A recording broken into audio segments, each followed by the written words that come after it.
Hey y'all. Well, I'm here at the vet. These are my two female Cane Corsos. Dolce. Dolce is the dominant female, 3 years old. Lucia is the 10-month-old female puppy. And I'm actually here at the vet for the little pit bull puppy, Gypsy. She's gonna get her parvo vaccine. She's already had her parvo vaccine, but she's gonna get another one. And I got the big boy Ozzy back in the back there. Hi, Papa.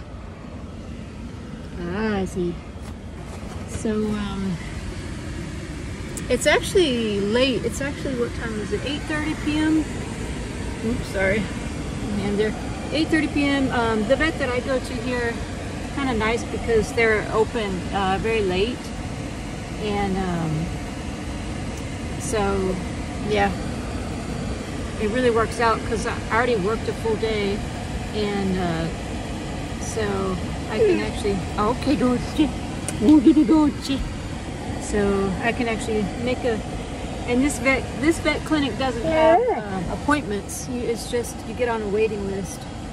So I got on the waiting list on my way home, and they had an opening. So I just loaded the dogs up and came out here. But sorry, just do something real quick. But anyway, I just kind of wanted to talk about socialization. So with this dominant breed and Cane Corso is a very dominant guardian protective breed, and so it's extremely important to socialize them with other animals as well as with people, as with children, from the time that they're a puppy, and continuing that on. And so I've already done that. I've done that with all of my Cane Corsos, and they're all very, very well socialized. But you know, that being said, they're also very intuitive. So they know when is a true threat and when is not a true threat, just intuitively. And there's several examples of that, but we don't want to take a chance with that, of course, because it's a very powerful breed. It can do a lot of harm if it wants to. She's whining because she sees another dog in the window of the vet clinic. But so you know, we don't want to take any chances. So that's why we socialize them, so we can actually take them in public without posing a serious risk. And then that being said, also with pit bulls, that's extremely important to socialize pit bulls. Pit bulls are a little more, I guess, friendly. Actually, a lot more friendly to people. Not so much to other dogs. But pit bulls are very friendly, which is why they don't necessarily make the best guard dogs. Compared to Cane Corso, who are very aloof to people that they don't know. They're not friendly. They're not aggressive to other people. A well-balanced Corso won't be aggressive to other people, just strangers. But even a well-socialized Cane Corso, like the ones that I have here, they're not going to be necessarily like friendly, wagging their tail, wanting that stranger to come pet them. They're going to be just very standoffish, aloof, and that's how I want them. A good guard dog is going to be like that. They're not going to let a stranger just, you know, pass the threshold without getting clearance from the owner. So they look to the owner, the pack leader, which is me for my pack. I live alone with my pack, so I mean, a lot of families that own this breed, you know, the pack leaders, between them and their spouse and so forth. But with me, my dogs look to me for direction. If a stranger comes, their default is going to be they don't want that stranger to pass go. You know, they so then I can tell them, hey, he's okay or she's okay. or I can say in my voice, you know, watch him. Whoops, sorry, I dropped the camera. I can say watch him, or go see, you know, like that. I have signals in my voice that let my Cane Corso know I don't trust that person either. But yeah, usually like delivery drivers and stuff, I'll let them know, hey, he's okay, and then they'll stop barking. They'll never let their guard down completely. Even when you tell your Cane Corso that person's okay, look at Lucia guarding. They're never gonna let their guard down. Even when you tell them that person's okay. She looks like a statue, doesn't she? So I do love that about the Corso. They're not gonna be assertive or anything or aggressive if you tell them the person's okay, but they're never will let their guard down. Gosh, man, she's gorgeous.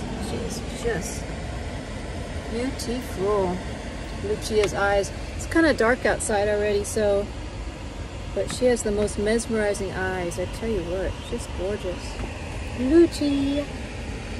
Lucia. Hi, baby girl. You see her watching. She's watching intently. They're watching 360. These dogs right now, I'm sitting in my car. There's not a thing that will go past them. Now watch this. This lady's coming out with her dog. And I bet Lucia's gonna bark. Dolce's gonna bark, probably. These are the three. Okay now, it's okay. Dolce. What's that, baby girl? See, they're not, they don't like other dogs, but, hey, that's enough. Leave it. That's enough. Settle down. That's enough. So I just basically tell them, that's enough. Lucia wasn't barking. Dolce's my highest energy Corso. I don't even think Ozzy was barking. Dolce has actually attacked another dog that came onto my property before I had my fence all the way up. Dolce attacked another dog. The other dog was okay, because I told her it's okay. I got there to the scene and I said, leave it. You know, she got off of him, but yeah, she was, you know, protecting her property. And that's the thing with these dogs. They're not recommended to take to dog parks because they're not necessarily dog friendly. I mean, they can be if, you know, you work on it and you socialize them to other dogs and everything, but they're not going to be the real, like a Labrador Retriever, like real playful, want to go play with other dogs. This is my baby. You're going to go get some shots. Gypsy girl. So I'm just waiting my turn in line. I got on a waiting list and I'm next in line, so that's why I'm sitting here waiting. There's my Gypsy. Lucia. Goodness gracious, man. She's bored. She's only a puppy. Can you get over it? I cannot get over it. She's a puppy. Looks like a full-grown Cane Corso. Dolce. Ozzy. So, but yeah, so I'll take y'all in the vet with me and let you see. I'm using this opportunity to also socialize Gypsy here, my pit bull puppy. I'm gonna socialize her at the vet's office. Pretty soon I want to start leash training her because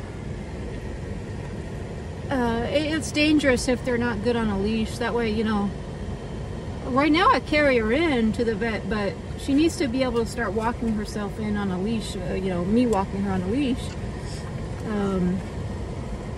I have an episode where I was just barely leash training Lucia, the Cane Corso puppy, and I had her on a leash. She definitely got too big quickly, so I couldn't carry her in the vet's office, but she was not wanting to go in the vet office. I had her on a leash and she was like pulling back on me. So she wasn't completely leash trained at that point. I mean, the Cane Corso grows so fast that you really got to be up on the training. So that's Ozzy, the full-grown adult male. He's 150 pounds. Ozzy, papa. Hi, papa. I know my papas. So Lucia and Ozzy look very much alike. She's like the female version of him. I mean, in every way, in size and strength and in temperament. They're very laid back. But Chuta Cane Corso, they're very laid back, but also extremely protective. So this guy, oh, he's gonna start.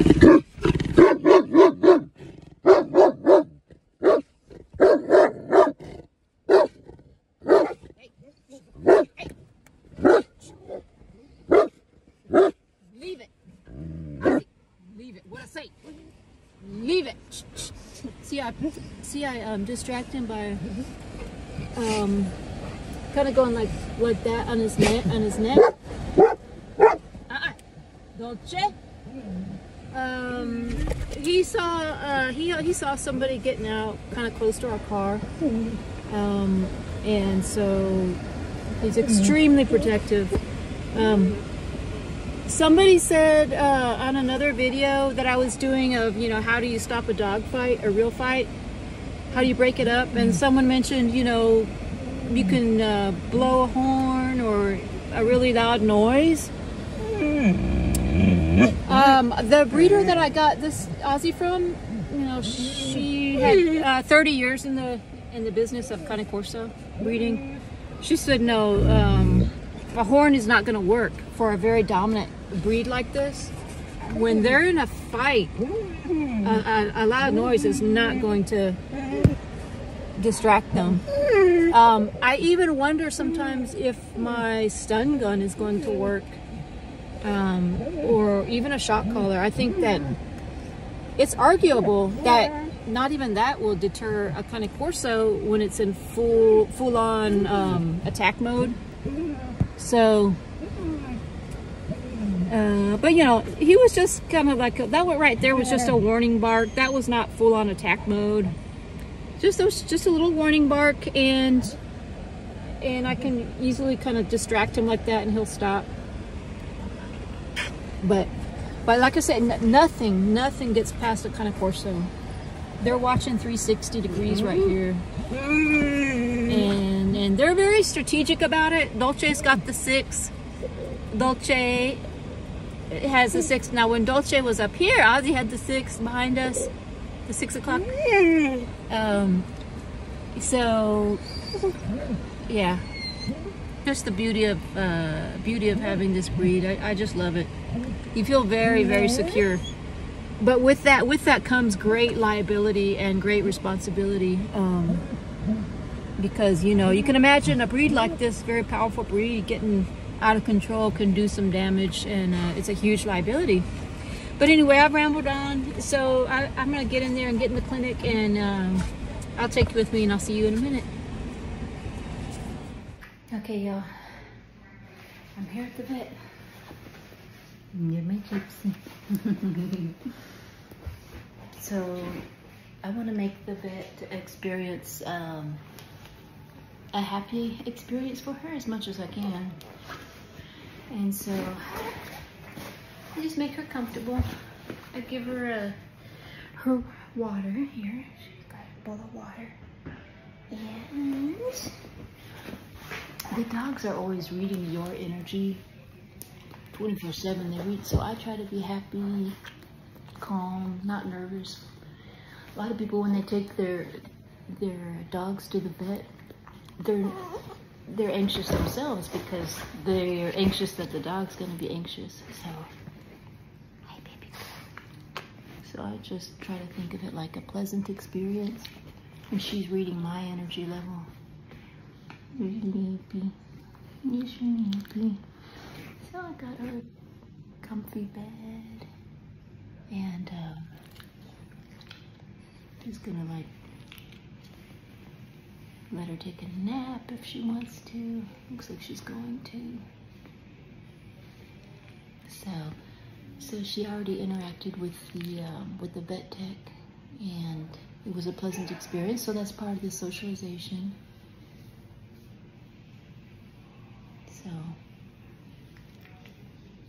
So yeah, we'll wait for the vet to come in.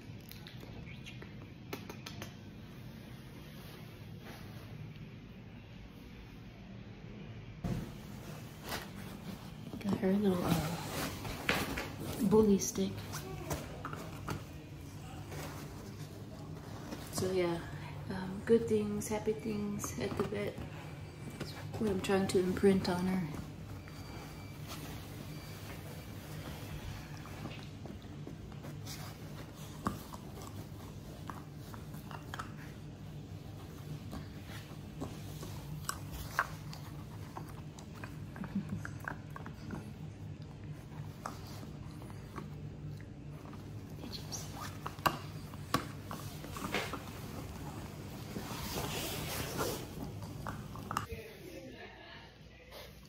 Sleeping.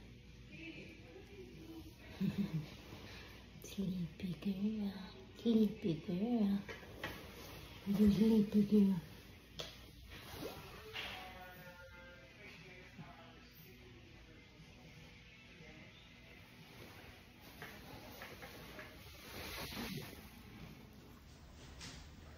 Okay, y'all, well, we're home. It's about 10 p.m. And there she is. There she is. Gypsy.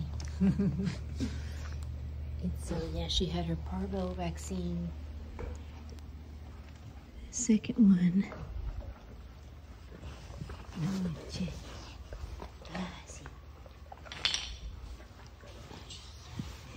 So